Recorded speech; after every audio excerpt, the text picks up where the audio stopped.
Live from GBS headquarters, it's the GBS Sportscast. And now, here's your host, the Commish.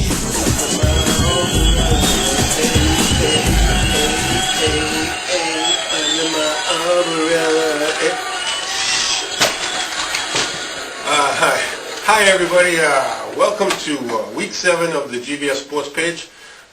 I'm the Commish, and let's get on with it, okay? Wolfpack got 12 points each from Mojo Drew, Willie Parker, and Dallas Clark to beat Beantown Badass 86-64 Monday night. The win was the league-leading 5th straight for the Red Hot Wolfpack, who are now one game out of first place. You're pretty good. Yeah. We got these comments from Wolfpack GM Mike Coyne regarding his personal feelings about the game and its effect on the friendship.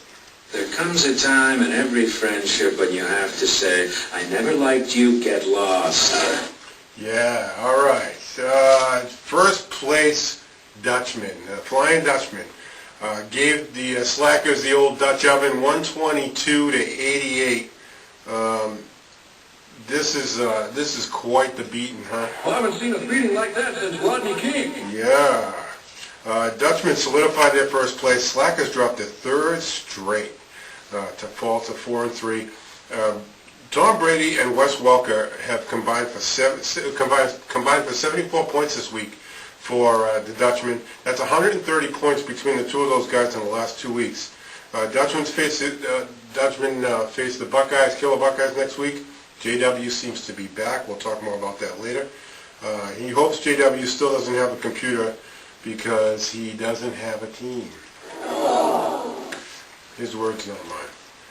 Speaking of the Killer Buckeyes, John Witten has been making waves lately. First, his untimely disappearance, and now his disappointing return. This week it was the Geeks who, after a long editorial in the blog, I'm sure you've all read, got his ass handed to him, didn't he?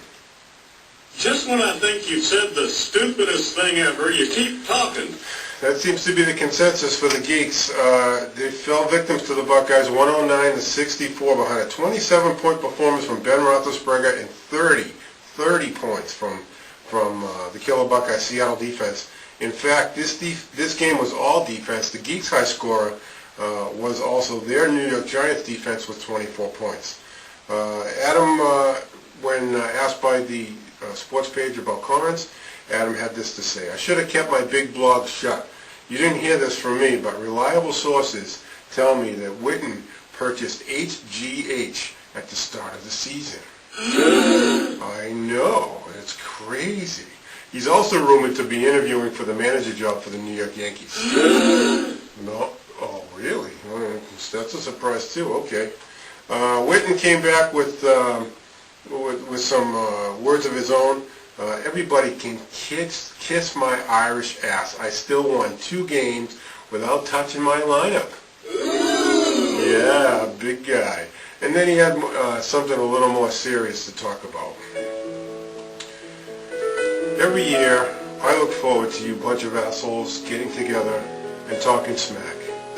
So please don't take my lack of participation as anything more than not having a computer. Sincerely, John.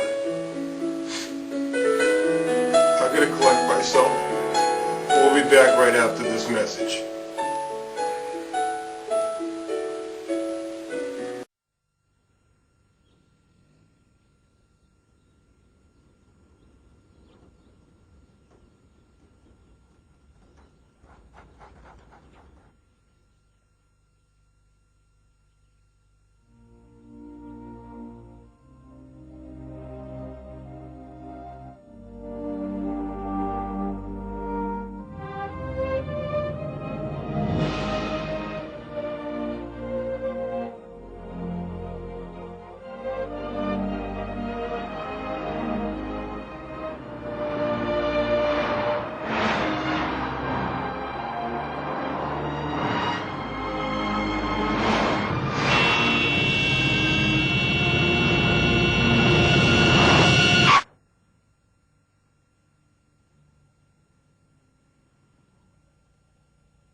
Keep it down. All right. Punishes improved to 3 and 4.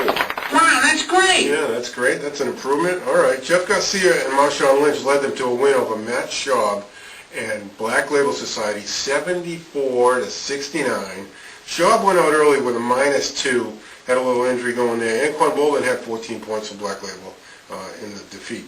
The second straight loss, dropped Black Label to 4-3. Still in the hunt, though, in third place. We believe that we've got Jeremy's victory speech after the win. Listen to this. And maybe we can beat them even more next year. Woo! And it's okay to be gay. All right, so what's next? What do we got next? Oh, hey, the feature game of the week. The Chocolate Salty Balls teabagged the Monkey Spankers 74-68 after Spankers quarterback David Gerard went out in the first half with an ankle injury after one lousy point, and Deion Branch didn't play. I knew that. You knew that. Rick didn't seem to know that. Oh, well. We think the real difference, though, was in the pregame speeches. That was the difference in the game, we feel. The Salty Balls' Dave Kinahan finally had this to say to fire up his team before the game. Listen to this speech. I guess we're playing for keeps now. I guess the kidding around is pretty much over, huh? Yeah, that team got fired up and went out. Rick Waddell had a different approach. Here's Rick's pregame speech. Well, I'm here to tell you that you're probably going to find out as you go out there that you're not going to amount to jack squat. I'm sorry, that's funny. That's the good stuff right there. All right, after the game, Rich had this to say, you'd think my quarterback could get more than one friggin' point. I thought I had it. Motherfucker, Jesus, what the hell have I done to deserve this? What's next, Lord? A lightning strike? Come on, put me out of my misery. Rick seems to be a little out of his element there. Dave Kinahan came out to GBS with his first statement since joining the league. He finally has had enough. He's come out and said Chocolate Salty Balls are finally climbing out of the cellar. They left the Spankers there and shut the door. All that's left to be said is, who wants to suck on some Chocolate Salty Balls next? I don't know about that, but after those two statements and the pregame statements, we think there's a little more going on here. We decided to call in the authorities. We're pretty concerned about this whole matchup, so we called league psychologist Dr. Benny Boombats, and who, after examining both teams, had this conclusion. Listen closely. Take a good look. These are the unlucky ones. These unfortunate souls are suffering from ESS, enlarged scrotum syndrome. Yeah, I guess so. I mean, I'm no expert, but I guess that's it. Let's talk about next week a little bit. Flying Dutchmen try to keep their hold on first place. They play the Killer Buckeyes this week. Wolfpack goes up against the Chocolate Salty Balls. I guess we're the ones that are going to have to deal with that. Slackers and BLS battle it out. That could be the feature game of next week, folks. They're both 4-3. That could determine who's going to be in third, maybe even second place next week. Beantown Badass tries to take out the Punishers, give them a taste of their own medicine, and the Computer Geeks get to dwell in the bottom of the league and deal with the Monkey Spankers. That's next week. For this week, I'm the Commish. See you later. Have a good one.